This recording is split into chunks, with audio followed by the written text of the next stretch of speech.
بسم الله والحمد لله والصلاة والسلام على رسول الله. ازيكم يا جماعة؟ عاملين ايه؟ ربنا يصلح حالنا وحالكم يا رب. فاكرين اول الارض اللي انا كنت صورت لكم فيها؟ افتكروا بس معايا النخلة اهو، النخلة اهوت ماشي، والطاقة الشمسية اهي، ومدينة بلاطة اهي، والارض العالية اللي انا طلعت صورت لكم فيها هيت. فاكرين؟ فاكرين ولا لا؟ عليكم السلام ورحمة الله وبركاته. فاكرين ان شاء الله. ادي الارض يا سيدي، شوفوا ما شاء الله خير. شايفين البرسيم فيها عامل ازاي؟ دي محشوشة اهي. شايف الارض عاملة ازاي؟ دي اول زرعة، دي حشة، دي تاني حشة او تالت حشة بيتهيألي، يا تاني يا تالت. فاكرين الغلة اللي انا قلت لكم الارض اللي مزروعة جنبها اول مرة غلة؟ شوفوا زرعة الغلة اول مرة. عشان اما اقول لكم انا هنا يا جماعة، الدخلة انا ما بعتبرهاش والله ما بعتبرها ارض صحراوية. ارض ما شاء الله يا جماعة، الارض الحمراء هنا والارض السمراء بتجيب زرع محترم. شوفوا الغلة دي اول مرة، دي شكل ارض اول مرة تزرع. شايفين الغلة عاملة ازاي؟ شايفين السبلة طول ايه؟ شوف السبلة، شايفين السبلة؟ ادي ارض اول مرة تزرع. شايفين العود تخن ايه اصلا؟ شوفوا عود الغلة تخن ايه. شايف؟ والله العظيم ما شاء الله عامل زي الغابة. ربنا يبارك لاصحابها يا رب. ادعوا يا جماعة لاصحابها بالبركة عشان ما نحسدش حد. شايفين يا جماعة الشغل عامل ازاي؟ ادي الارض اللي زرعت اول زرع. شايفين الخير فيها عامل ازاي؟ هطلع لكم على الارض اللي كانت اللي مش محشوشه دلوقتي، بس البرسيم لسه فيها صغير. الواحد انا بصراحه من النوع اللي مش بحب اعمل فيديوهات في كلام فاضي، يعني يا نلاقي كلام نتكلمه ويفيد الناس يا ما نتكلمش. وانا اتكلمت معاكم كتير في النقطه دي وقلت لكم يا جماعه، يا جماعه الجدعان، يا جماعه تعالوا الدخل. انا ما عدتش لا بتكلم على الفرافره ولا على مفيد باريس ولا على الواحات البحريه ولا على الخارجه ولا على اي منطقه تانية. اي حد عايز يستثمر في الزراعه يجي الدخل وتاخد اي حته ارض وانت مغمض عينيك. شوفوا البرسيم عامل ازاي. فاكرين البرسيم الصغير اللي كان صغنن ده؟ شوفوا عامل ازاي يا جماعه. والله العظيم الارض ما عادت باينه من البرسيم. شوفوا هوريكم دلوقتي. شايفين البرسيم عامل ازاي؟ دي اول زرعه يا جماعه، ديت اول زرعه. شوفوا البرسيم عامل ازاي. شايفين كثافه البرسيم عامله ازاي؟ شايفين اهي. ومن الجسر للجسر، مفيش حته هنا قال تقول لك عليها مملحه. فاكرين لما كنت اقعد اصور لكم الجسر للجسر؟ الارض هنا في الدخله يا جماعه ارض ممتازه ممتازه ممتازه. شوفوا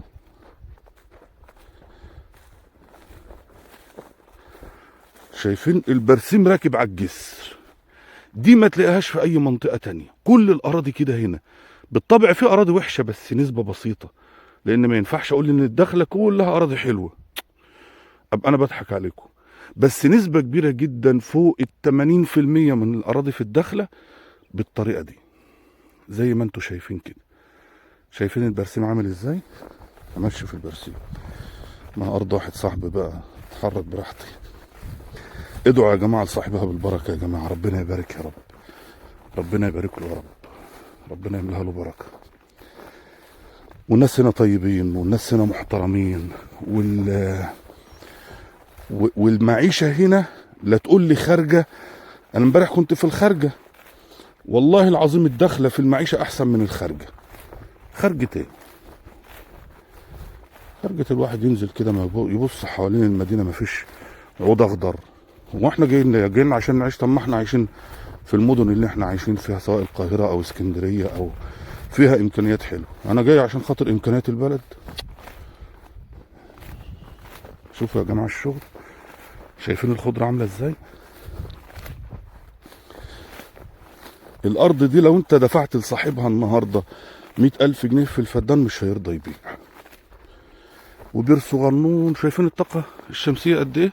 20 حصان اهو، وبتزرع 25 فدان. البير ده على 25 فدان وبس. شوفوا الشغل عامل ازاي يا جماعة، شايفين الشغل عامل ازاي؟ شايفين الزرع شكله عامل ازاي؟ اهو. ايه ده؟ ايه يا رجاله؟ ما شاء الله يا جماعة، اقسم بالله العظيم خير ما شاء الله. الارض العالية ديت اللي انا كنت صورت لكم، طلعت وصورت لكم برسيم قديم فيها. اهي الارض اهيت يا جماعة. وشايفين النخل وجمال النخل، شايفين مزرعة النخل عاملة ازاي؟ الناس بقى يا اخي انا بستغرب. احنا اتكلمنا بما فيه الكفاية. يعني انا بزعل جدا من واحد يقعد يكلمك في التليفون بالثلاث اربع والست شهور والسنة. يا عم تعالى، يا عم تعالى واشتري. انا مش هورطك. انا عارف ان اللي جاي ده يا جايب شقة عمره يا بايع ورث ابوه، واخدين بالكم؟ فمش هورطك في حاجة. ولذلك انا لما جيت الدخله هنا وناس قالوا لي احنا هنبيع بيوتنا ونيجي، قلت لهم بيعوا بيوتكم وتعالوا، بيعوا بيوتكم وتعالوا. فيها اكتر من كده؟ وما شاء الله هصور لكم النهارده فيديو في الارض اللي احنا خدناها للناس، للبير اللي احنا خلصناه، وهصور لكم الزرع النهارده عامل ايه ان شاء الله. شوفوا يا جماعه، شايفين الخير؟ هنا الارض خد وازرع وما تتكلمش. بالله عليكم يعني الواحد والله العظيم تعب. وبزعل على الناس، بزعل على الناس. يعني احنا المرحلة الأولانية اللي احنا بعناها للناس دي، قول بعنا الفدان ب40,000 جنيه، لأن الناس اللي خدت ب35 واتأخرت في الدفع والحاجة غلط، فبالطبع كده كده لازم أغلي عليهم الحاجة اللي غلط. يعني فرق السعر لازم هشيله لهم، أنا مش هشيل أنا فرق السعر. النهاردة بقى الشاهد من الكلام، النهاردة المرحلة التانية هبيعها ب65,000.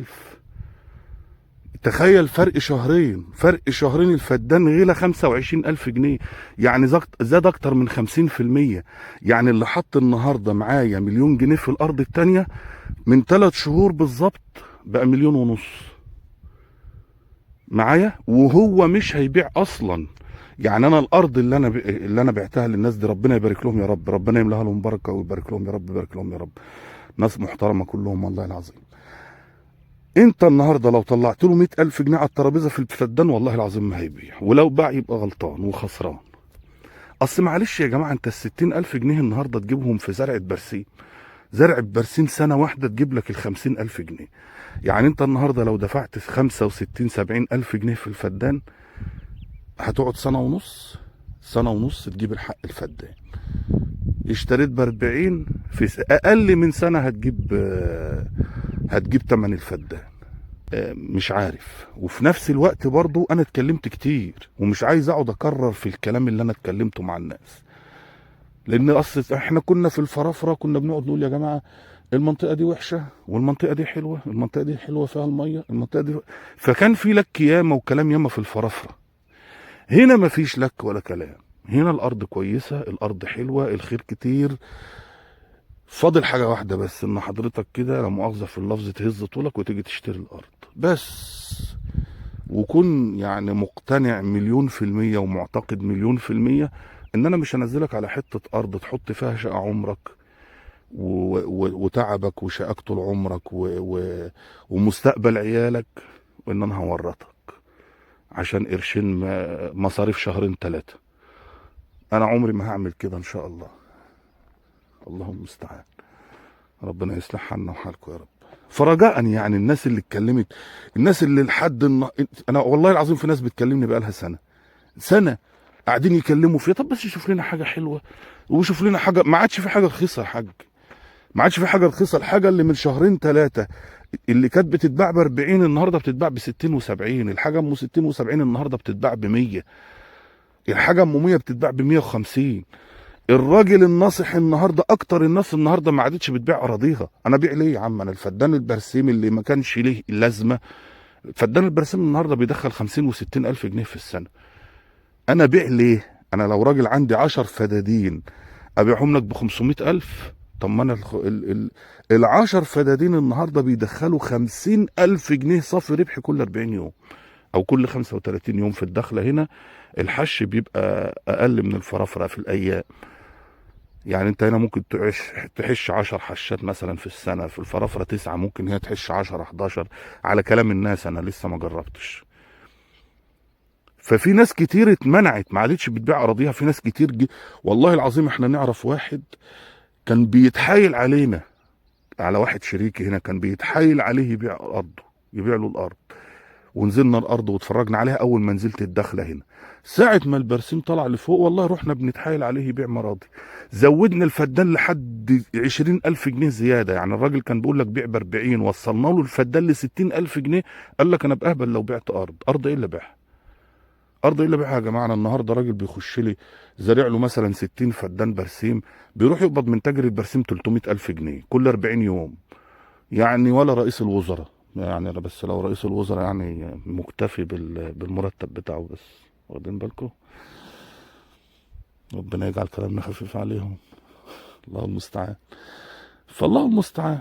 ربنا يصلح حالنا وحالكم يا رب. انا هرفع لكم فيديو النهارده ان شاء الله من الارض.